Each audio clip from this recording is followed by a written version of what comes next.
The New York Knicks are up 2-0 on the Boston Celtics after coming back from 20 down for the second straight game against the defending champs. Let me say that one more time. The Knicks are up 2-0 on the Boston Celtics after two road games to open the Eastern Conference semifinals. I'm getting into it right now on Locked On Knicks.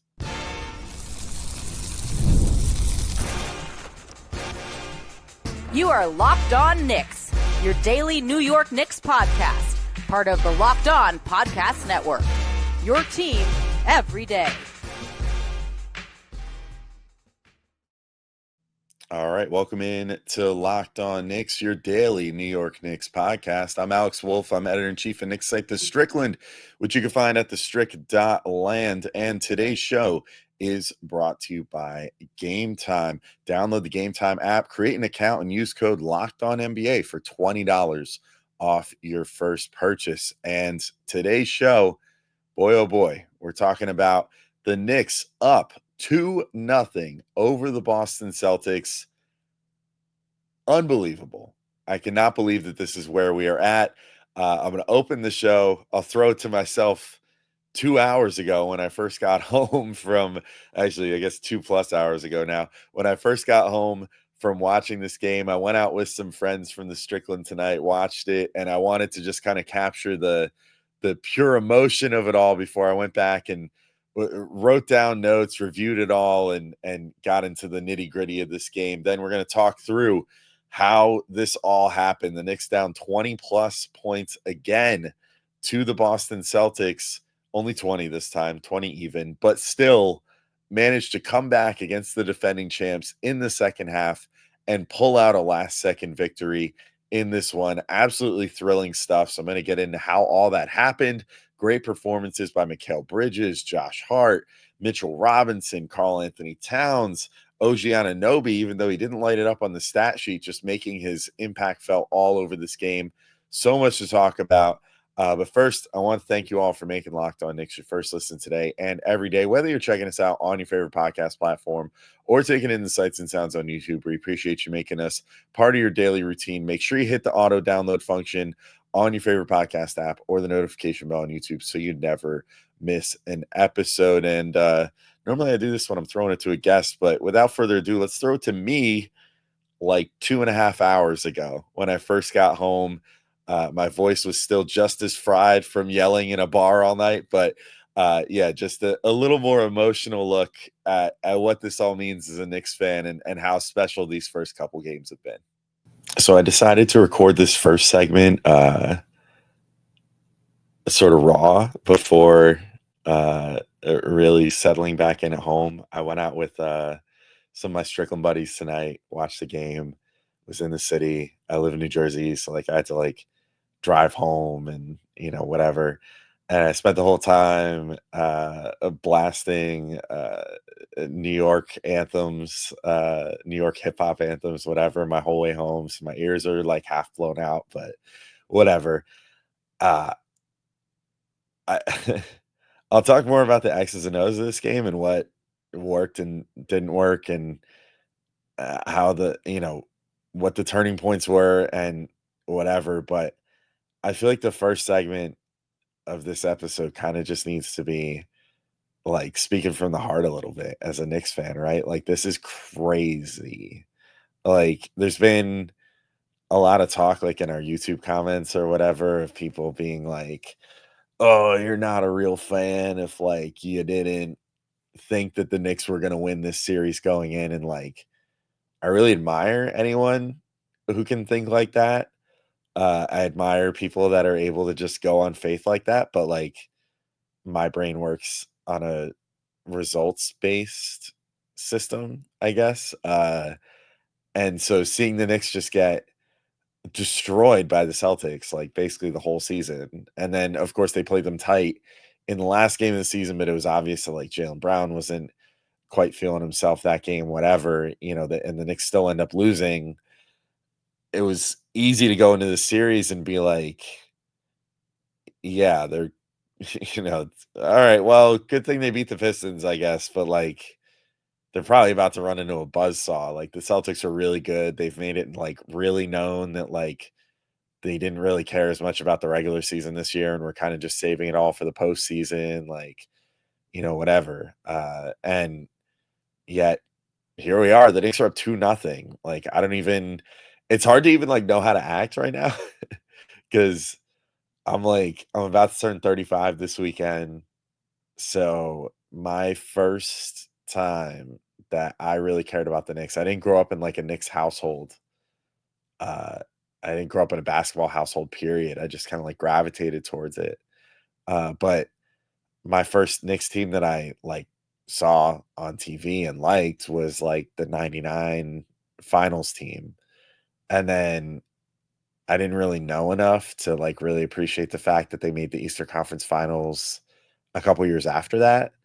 And then, of course, everything in all the years that I can remember has been garbage, for the most part, up until the most recent stretch here where it's like garbage, garbage, garbage, garbage. 1 year in the playoffs or 1 year actually doing something where you have a little bit of hope and then like garbage, garbage, garbage, garbage, and then another year in the playoffs, like very few and far between. So the fact that they've managed to put together 3 straight second round appearances, I was like, well, this is good, but at a certain point, they're going to have to take the next step. And I never expected that that next step would potentially be this year and this round and this series.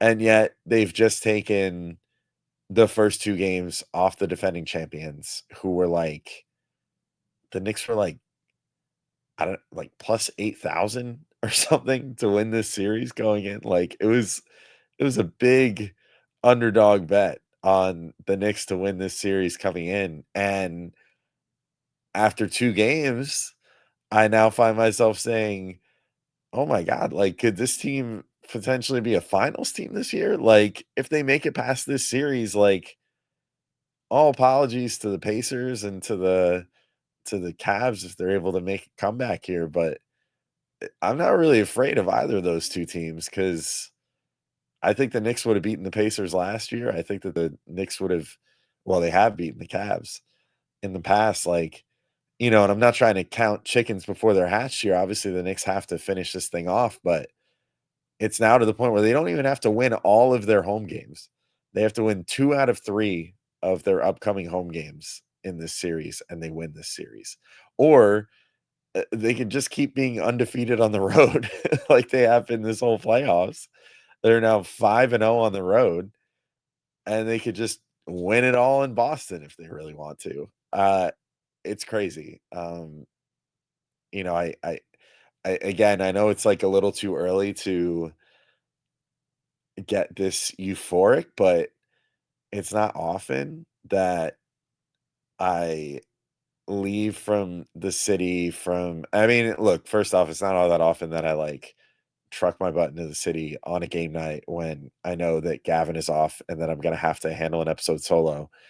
It's not too often that I'll then truck into the city from New Jersey, go there, watch a game, come home, and then have to do a whole solo podcast afterwards. But I'm really glad that I did go in. But it's like it's not often that I spend that whole drive home like beaming like an idiot, Like what a crazy game. I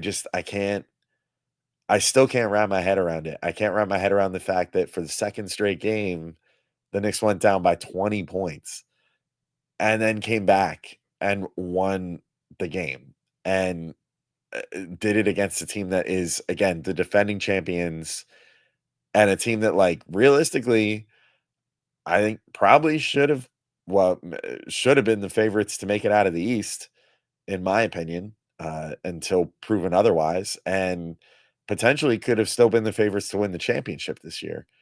And yet here we are with the Knicks up 2-0 on them. It's just it's unfamiliar territory. It's not something that I'm used to. I feel like it's not something that anyone is used to. I mean, if short of the privileged few that got to see the championships almost 50 years ago, or yeah, I guess we're now past the point where it's been 50 years since the last title.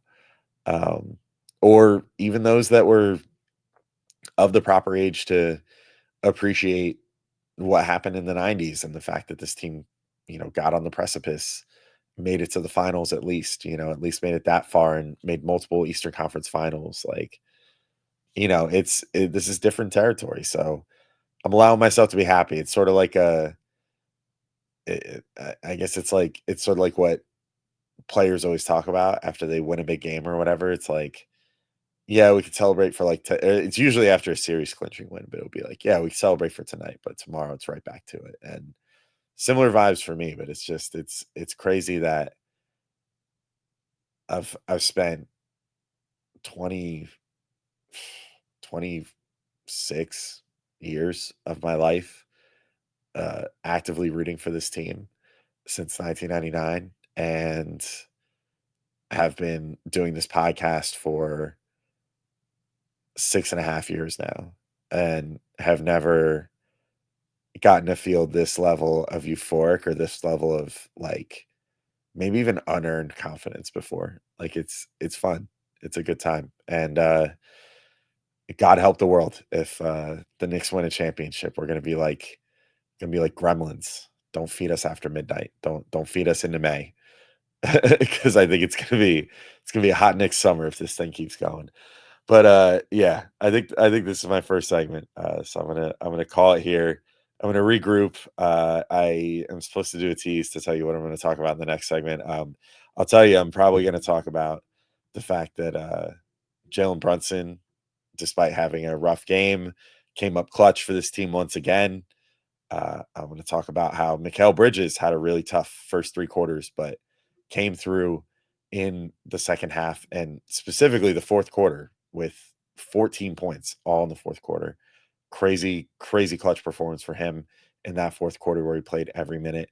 Karl-Anthony Towns was the anchor that this team needed in the first half and managed to carry them there. Mitchell Robinson clearly scares the ever living crap out of the Boston Celtics and deserves some flowers as well. So I'm gonna I'm gonna take a few minutes of real time, but only a minute or so of game time here to get my thoughts together. And when I get back in, talk a little more through the X's and O's of this. But LFGK, if I may borrow from my other favorite team, the Mets. Let's freaking go Knicks. And I'll see you in the next segment. All right. First, I'm going to let you know about our friends over at Upwork. And scaling your business requires the right expertise at the right time. And with Upwork, you can find specialized freelancers in marketing, development, design, and more. Experts ready to help you take your business to the next level. Upwork gives businesses flexibility by connecting them with the top freelance talent across multiple industries, including IT, AI, web development, and marketing. So, whether you need extra hands for a project or a long term partner, Upwork makes hiring simple and affordable.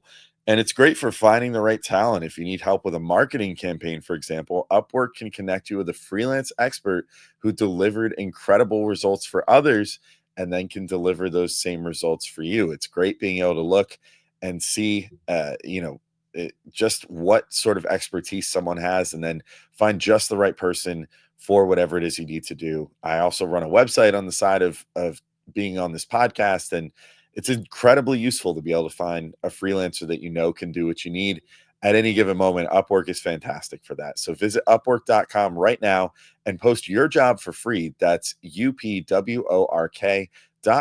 upwork.com, to connect with top talent and grow your business today. And I want to remind you all, too, that today's episode is brought to you by Game Time. And there's nothing like the atmosphere of an NBA playoff game. Every bucket, every defensive stop, every moment feels huge. It's electric in the arena. And with Game Time, you could be part of it without the stress of last-minute ticket hunting. Game Time makes it fast and easy to get playoff tickets, even when demand is sky high. Prices on the app actually go down as tip-off gets closer, and their last-minute deals can save you up to 60%. And this is why I love Game Time, and maybe you'll love it too. Perhaps a game 3 or 4 visit is in some of our futures, maybe even my own. But the all-in pricing means no surprise fees at checkout. So as expensive as it's been to get into the Garden with the last minute deals on Game Time, that might be your best bet of not paying a mortgage payment to get into the Garden to see one of the two home games coming up in this Eastern Conference semis. And who knows, that could be your last chance to see them in this round against the Celtics if they manage to win both. So take the guesswork out of buying tickets with Game Time. Download the Game Time app, create an account, and use code LOCKEDONNBA for $20 off your first purchase. Terms apply. Again, create an account and redeem code LOCKEDONNBA for $20 off. Download Game Time today. Last minute tickets, lowest price guaranteed.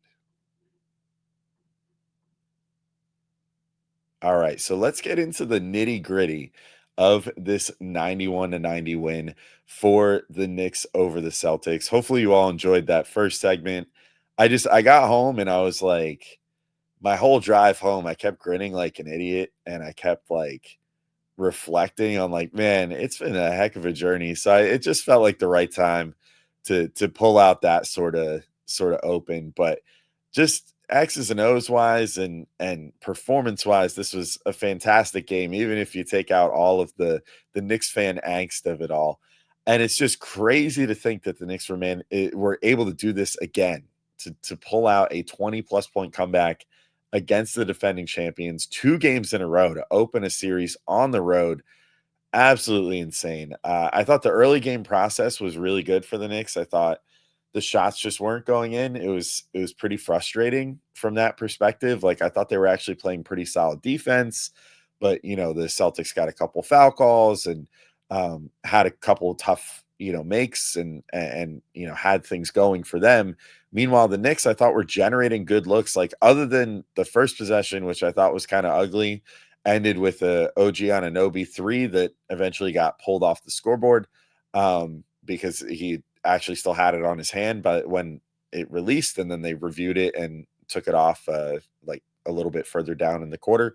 But he that was the only points that they generated for the first, like, felt like forever of this game. And then it wasn't even points. And then suddenly you look at the scoreboard, and that what was just a little 4-3 deficit suddenly is 4-0. And then Boston starts kind of building out that lead a little bit.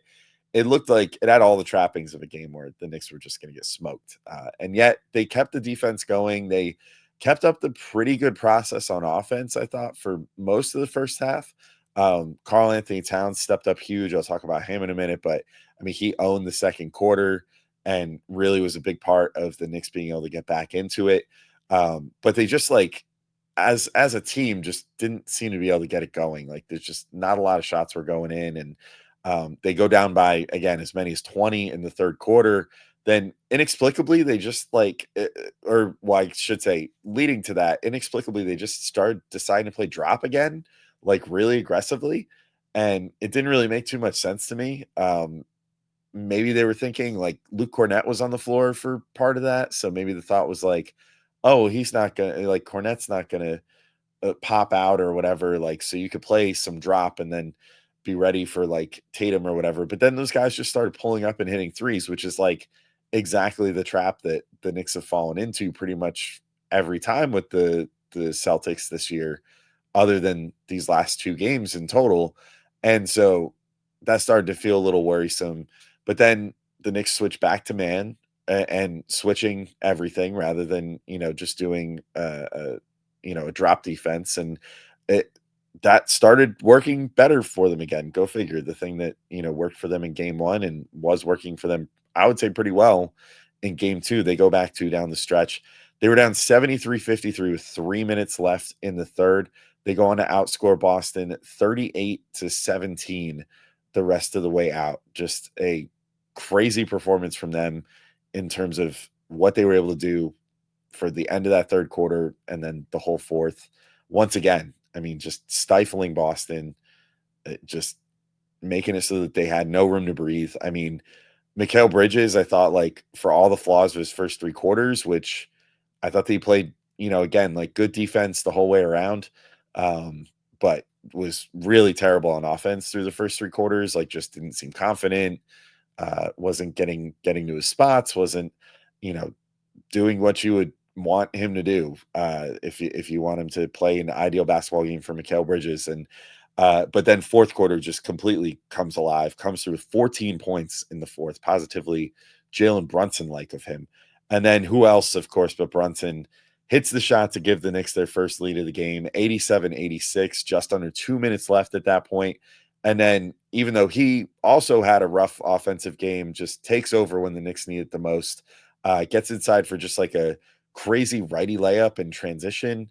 Um, I mean, I would say like reminiscent of the one that he missed the other night, except for this one was like a way higher degree of difficulty because he went with a reverse, went to his offhand, all that stuff. I mean, just a phenomenal bit of shot making there, and then uses his footwork and just stop start ability and everything, and kind of just like from a standstill at a certain point after he picked up his dribble, it just baits Drew Holiday into a foul, and gets two free throws, makes both of them big for Jalen Brunson because it's been well documented that he's not necessarily been the best free throw shooter in clutch scenarios, even if he's the best at like making threes. It's like you wish you could just convince him like, hey dude, like this free throw is a 3-pointer right now. But he nails both free throws down the stretch, which is fantastic. And just the Knicks come away with it after final possession. Tatum brings it down. He tries to break down Mitch off the dribble. Mitch funnels him straight towards it goes from right to left, so funnels him to his left, and Tatum can't get around Mitch. He starts trying to work his way back out, perhaps to the corner, to try to find someone else to pass to. Mikal Bridges and OG Anunoby collapse on him. OG gets all up in his face, and then Mikal is able to cheat off of Jaylen Brown, come over and just grab the ball right out of Tatum's hands as he was trying to probably kick it out to Jaylen Brown on the perimeter, and Mikal tosses it the length of the floor to Jalen Brunson, and that's your game right there. 91-90. Just an insane game. Once again, I can't stop remarking on how insane this game was. I can't believe that I've gotten to see two games like this in a row, both with the Knicks winning them on the road against a team that they were so heavily bet against with, including by myself, including by Gavin. And honestly, I'll say it again, like, I don't think it makes you a bad fan to say, hey, I don't think realistically my team is going to win this series, but damn if I was not cheering them the whole way, and if I won't do that the whole rest of the way. And I think that's what you can be a realist, and you can want to see results or whatever, but they're showing results, and I fully believe in this team now. They figured something out with this Boston team that they were not able to figure out during the regular season. And it's mostly to do with the fact that they're switching on them. They're, embracing the greatness of their individual defenders, even Karl-Anthony Towns, even Jalen Brunson in that capacity. And it's working out fantastic for them. So I want to get into my notes on the individual players in just a second. So we'll talk about Mikal Bridges, some of his big moments, Josh Hart, who I haven't really talked too much about yet, but had a phenomenal game. Mitchell Robinson, Karl-Anthony Towns, talk a little more about OG, Jalen Brunson. So lots to talk about in just a second when I get back in. But first, I want to let you all know about our friends over at OpenPhone. And if you're running a business, you know that every missed call is money left on the table. Think about the last time you had an urgent need, maybe for a plumber or a service provider. If the person didn't answer, did you wait? Probably not. You moved on. That's why you need OpenPhone. OpenPhone is the #1 business phone system built to streamline and scale your customer communications, all from an app on your phone or computer. So OpenPhone lets you manage business calls and texts from a single app, and the shared inbox feature is a real game changer. Your team can jump into any conversation instantly without missing a beat. And their AI agent handles all after-hour calls, answers common questions, and captures leads so you never miss a customer. That's huge. So OpenPhone is offering Locked On Knicks listeners 20% off your first 6 months at openphone.com/lockedonnba. That's OpenPhone, openphone.com/lockedonnba. And if you have existing numbers with another service, OpenPhone will port them over at no extra charge. OpenPhone, no missed calls, no missed customers. All right, let's finish talking through this 91-90 Knicks win 2-0 over the Boston Celtics. I'm sorry I'm not yelling about it more. My voice is so cooked from doing too much of that at the bar that I was at today. So yeah, excuse the little bit of fried vocal cords here. I'll be better by tomorrow, I promise. But yeah, let's talk through the individual player performances here. So Mikal Bridges, 14 points, 7 boards, 5 assists, 3 steals. Got to give him his props again, mostly because I spent most of the game sitting at this bar with my friends lamenting Mikal Bridges, and all of us did, being like, dude, like, you got to make some shots. Like, you got to do something here, like on offense, because he was playing good defense again, but it was just like you weren't getting anything out of him on offense. And he literally scores all 14 of those points in the fourth quarter. The Knicks clearly have some fourth quarter risers on this team. Jalen Brunson, obviously the clutch player of the year, but Mikal Bridges has been coming through in fourth quarters. OG Anunoby has hit a game winner already for them this year. Karl-Anthony Towns set some big fourth quarters throughout the year. They've got some guys that can carry you across the finish line. Mikal Bridges is no exception. And the final play was just fantastic defense from him. Once again, ending a game with Mikal Bridges bottling someone up and ending with the ball in his hands instead of theirs on what should have been a last second game tying or winning shot attempt. He just completely shuts that down. And again, I'll give him credit again, and I'll get to him in a minute, but like Mitchell Robinson, great point of attack defense on that final play to funnel Tatum to where they wanted him to go. Then great job by OG getting onto Tatum closer to under the hoop, like more towards the baseline where Mitch had funneled him. And then Mikal, great instincts, knowing exactly when to cheat over from Jaylen Brown and where exactly he had to be to snatch the ball from Tatum. He does that. Tatum is clearly like realizes he's bottled up, panics, starts trying to pass the ball out. Mikal just gets one of those big long arms up there, grabs that thing, pulls it in tight, and then tosses it down the court to Jalen Brunson as the last 3 seconds run off. Just a fantastic final play from all 3 guys involved, and just proof positive of like the Knicks are real blessed right now to have those 3 guys on the same team and able to deploy this like defensive death lineup when they need it down the stretch of a game, along with Deuce McBride too, along with Josh Hart. Just they have a nasty 5-man unit that no team should want to try to have to score a final bucket on. And clearly a very clutch defender in Mikal Bridges. But yeah, just I mean, I don't want to like underscore it too much, but 0 for 8, 0 for his first 8 going into the fourth, and then he starts hitting from mid-range. Things open up from there. Then he starts hitting 3 suddenly. Just an enormous effort from Mikal Bridges. So shout out to him for getting that done, and also for Tibbs for kind of empowering him to run the offense a little bit in the fourth quarter, which little bit of mixed results. Like, it wasn't perfect. I think that I think the Celtics exploited a little bit the fact that his ball handling isn't quite like peak, but all in all, solid. Like, it was a good strategic adjustment, and I think that Bridges did a really good job with it. Speaking of guys who did really great in the role that they were cast in today, I don't even think his name's come up yet, and that's a shame because he literally led the Knicks in scoring. But Josh Hart, 23 points, 9 of 15 from the field, 3 of 6 from 3, 6 boards, 3 assists. Just stepped up to every challenge that Boston put in his way, as far as leaving him alone, trying to get in his head in that way, trying to, make him doubt himself.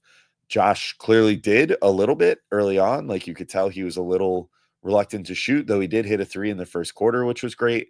But then down the stretch again, during this big run by the Knicks, he hits 2 big threes. And like, I think Gavin and I talked about it in our last episode. Like, Gavin posed the question, like, does Josh Hart need to shoot more threes for the Knicks to win this series? And I was kind of like, I don't think he needs to shoot more. I think he needs to, because he shot 5 in the last game. This one he shoots 6, I believe, was his total 3. Yeah, it was 3 of 6 that he shot.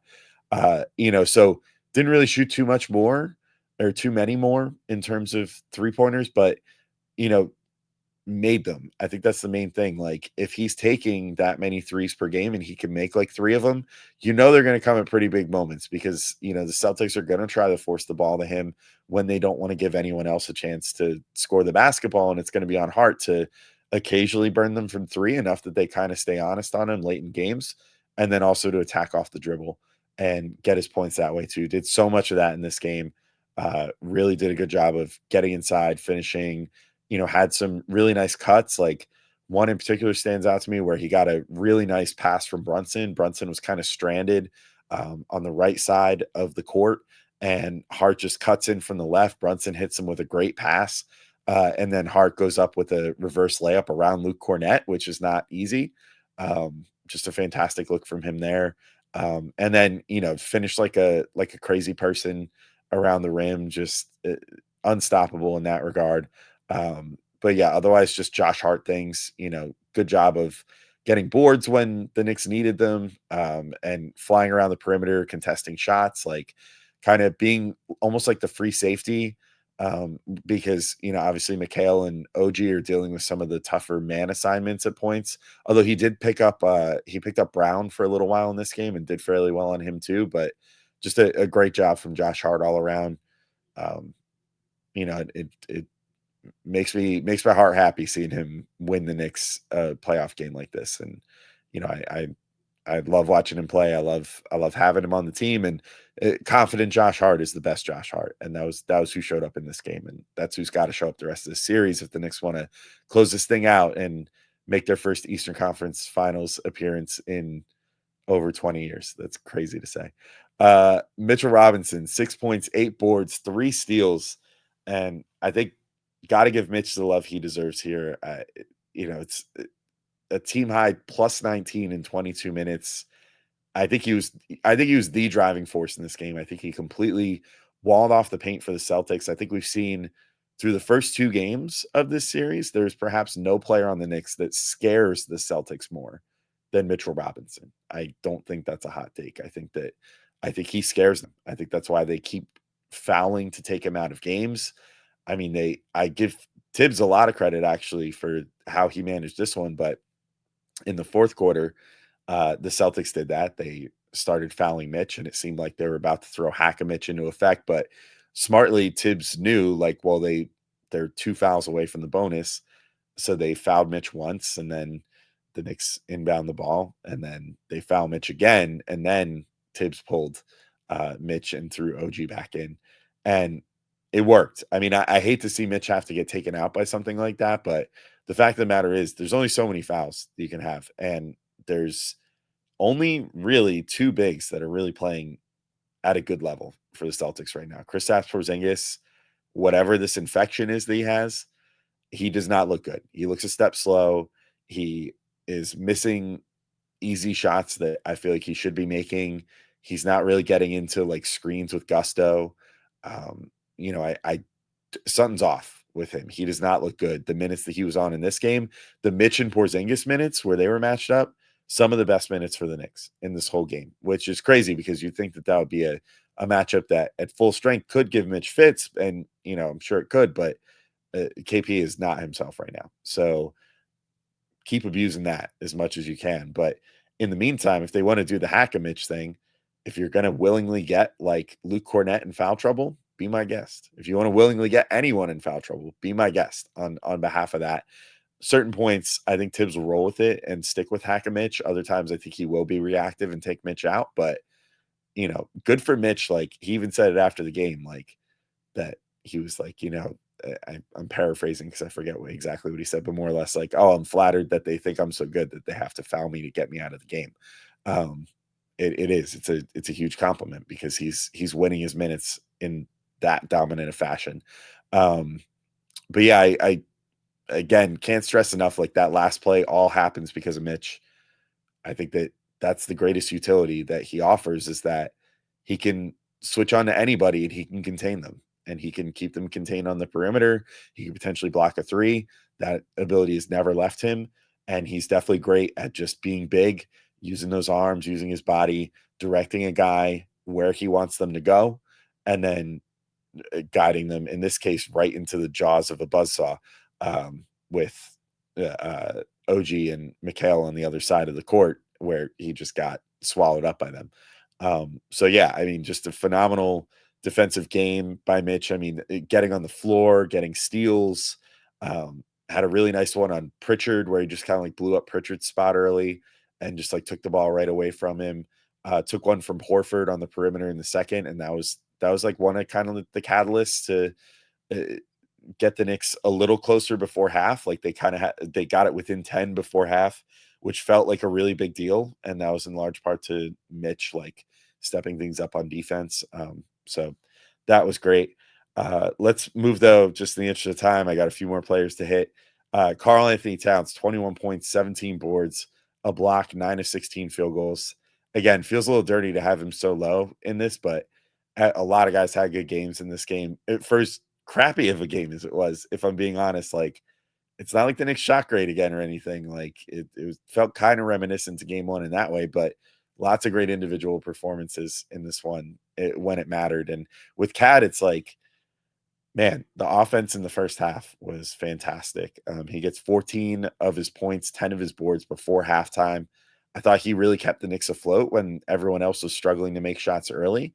You know, he was like just big boying Al Horford, which I didn't totally see coming. Like Horford kind of gives Cat fits sometimes because they both like have the Dominican ties. It feels sort of like a uncle and nephew sort of thing going on, where like Horford's just like giving him crap and beating up on him a little bit sometimes. But Cat, this was like, I guess this was like his version of like the summer when the kid comes over to the uncle's house and then suddenly is like bigger and stronger and better than the uncle at basketball now. It was great. I thought that he did a really good job, like just playing big, getting inside, scoring over Horford, doing so with finesse. I thought he was getting hacked too, if I'm being completely honest. I think the whistle was really not kind to Cat in this game, and hopefully, you know, I want to acknowledge the existence of home cooking, but hopefully there's a little bit of home cooking at Madison Square Garden, and he gets a little more benefit of the doubt at home than he did on the road, because I thought that there was a number of times where it looked like his arm was getting grabbed or whatever when he was going up for a shot and it just wasn't getting called. But yeah, a phenomenal offensive first half for him. Also a huge and one in the fourth too, to bring the Knicks within one before Brunson brought it home. Just another example of like those two working as a clutch tandem.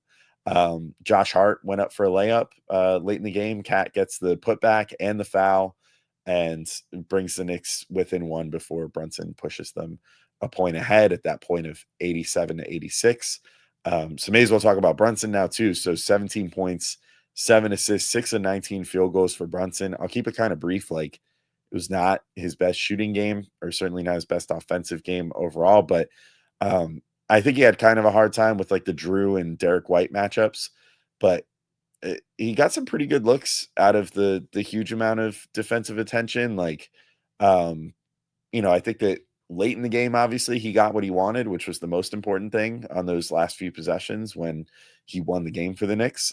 But otherwise, I thought did a pretty good job of like, once he was getting inside and once he was drawing the double with like Drew and whoever decided to double him or whatever, he was doing a good job of keeping his eyes open. And like, as like 3 defenders are collapsing towards him in the paint, he would, find guys on cuts. Like there's a really nice one with Hart, I think, that I mentioned already, where Brunson hit him with a really nice pass. And then Hart kind of got a nice up and under around Luke Cornett, who was kind of stunting over to try to help with Brunson also, because he just demands a lot of attention when he gets inside. So I thought he did a good job distributing those 7 assists. Were pretty well earned, I think. Some of them were just making the right call, moving the ball along the perimeter, but others he was kind of like actively responsible for, which is great. But yeah, I think I advocate for this all the time, but I think it might be wise to try getting him going a little more off ball in the next game. Just like they were having Mikal do some initiating, maybe have Josh do a little more initiating. Get Brunson moving around off some off-ball screens again. Like try some Steph Curry-ish with him. You know what I mean? Like try getting him going around a screen and catching and shooting. He's really good at that. And it's something that I feel like should be more of a go-to, especially if the Knicks find themselves like down again. Conserve a little bit of Brunson's energy for later. See if you can just get him easy threes. Like he shoots the best on those catch and shoot looks, and they're clearly betting the farm on trying to stop him from scoring at this point by sending 2 defenders at him consistently, and sometimes a third defender. They're kind of doing the same to Cat sometimes too. So, try to punish that a little bit, and don't have Brunson bring the ball down and then get it to him so quickly and with the amount of space that he can get a shot off and just go from there.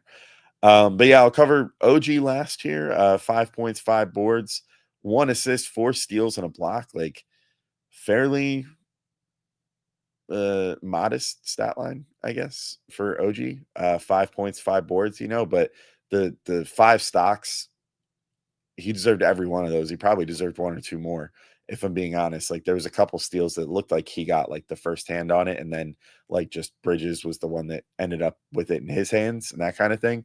So yeah, I mean, just a great defensive game from OG, blowing plays up like crazy, getting right into guys and taking the ball right out of their hands, like for steals. Just the guy has such good hands, such good instincts on when to use them. Um, Probably the most dangerous set of defensive arms in the NBA right now in terms of what he does on a game to game basis.